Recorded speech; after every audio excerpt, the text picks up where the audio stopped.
Hey, Chris. I'm glad to be back. Hey, what's up? We made it. We Woo-hoo. made it The to next one. the next one, which Good is I job, think team.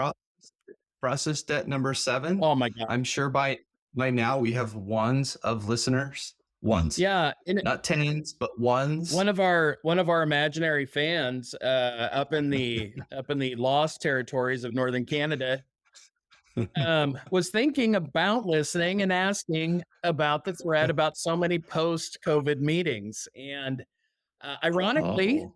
that question touches on something that I've been stewing on since our Ah. lost pet, the lost podcast. No, since our last podcast, which was uh, what the hell's going on with all these meetings, Chris? Yeah. Last time you were saying post COVID, I just feel like I'm death by a thousand cuts with all these Yeah. meetings.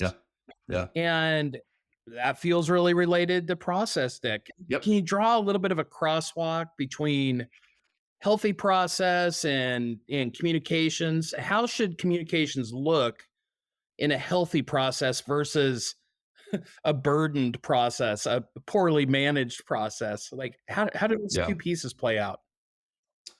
Uh, that's interesting, right? Because meetings are killing many people. And what's funny is I was telling someone today.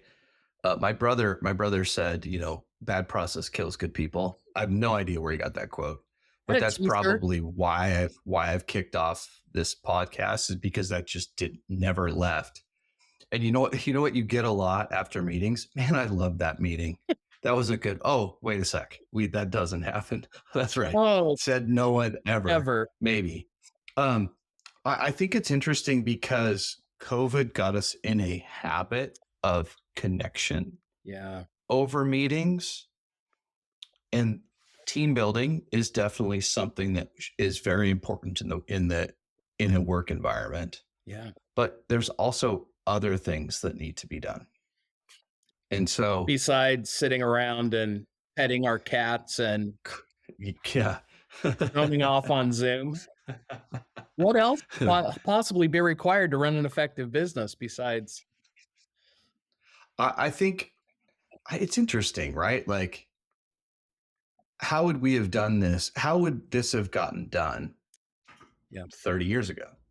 Yeah. Right. COVID would have hit in the 80s or Well, or just even like meetings pre-internet. yeah. Yeah.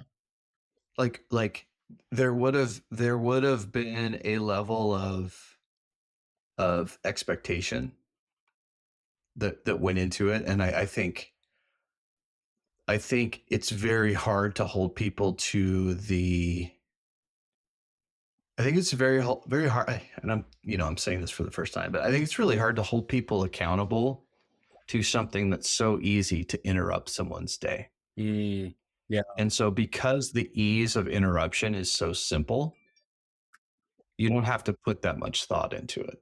And because you don't have to put that much thought into it, then it undervalues what you're actually doing.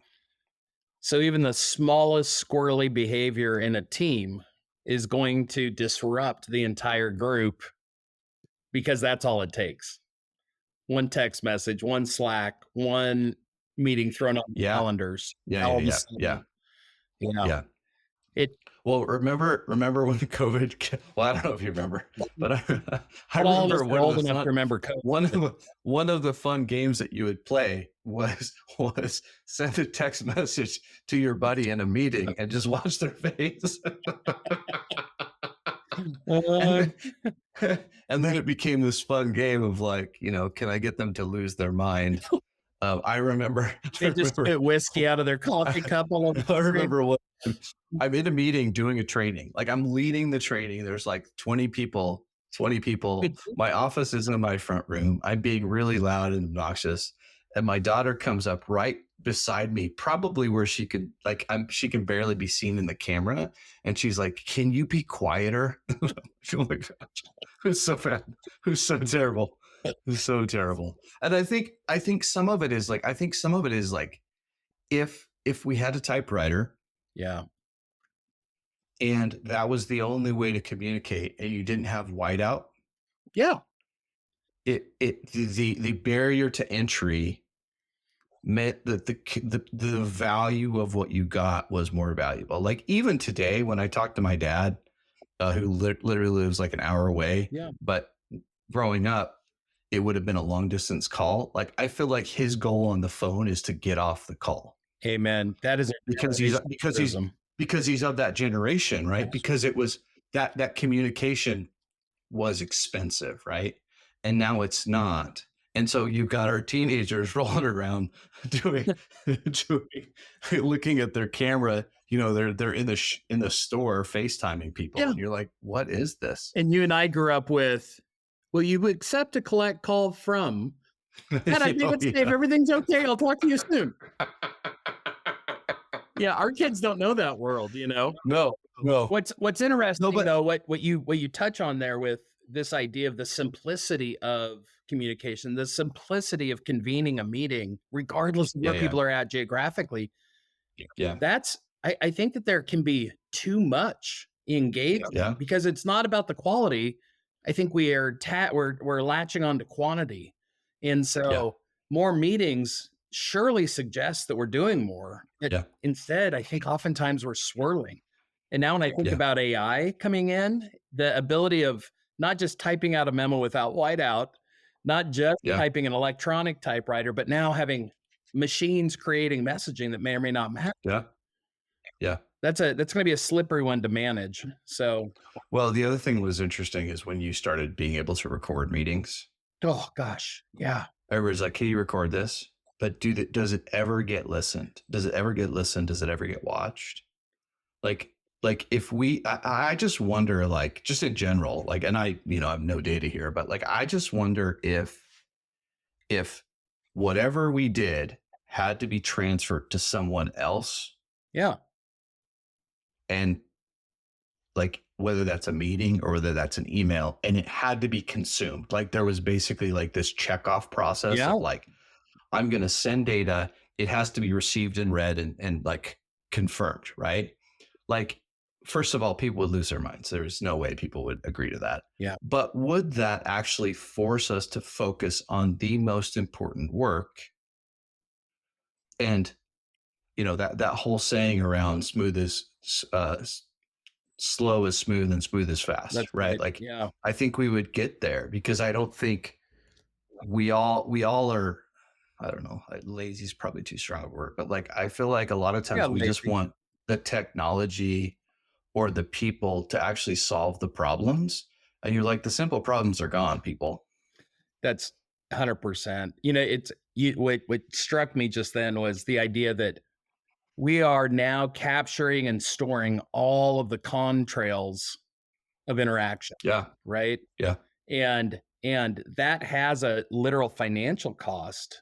yeah, But so does the fact that just because you're missing the meeting doesn't mean that you don't get to opine.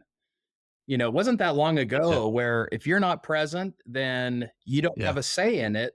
And so yeah, you better be pretty senior. And today, anybody yeah, can say, record it for me and I'll weigh in a little bit later.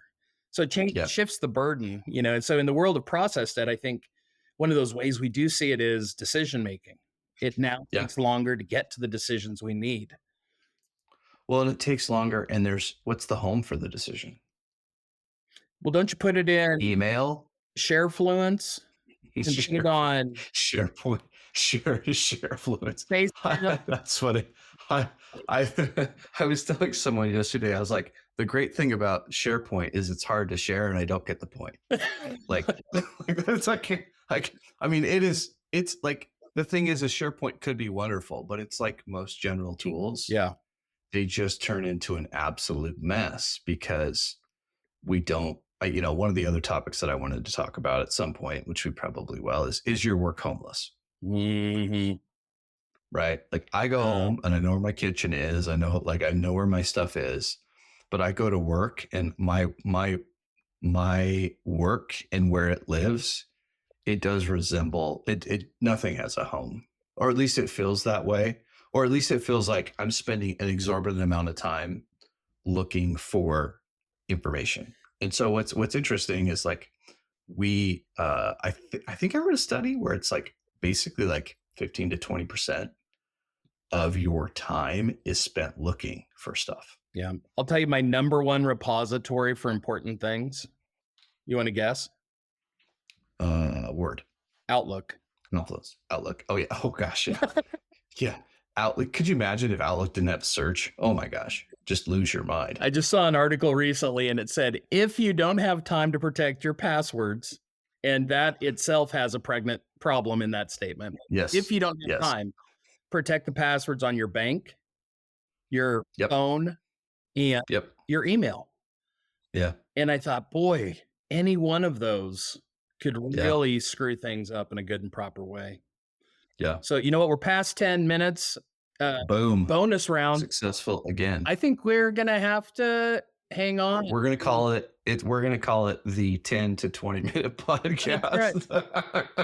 So if your walk to the office is 5 minutes, take a lap, Yes. welcome, enjoy the extra steps. We're trying to There improve you go. cardiovascular health. I love it. All All right, man. Thanks for your time. Thank you. Bye.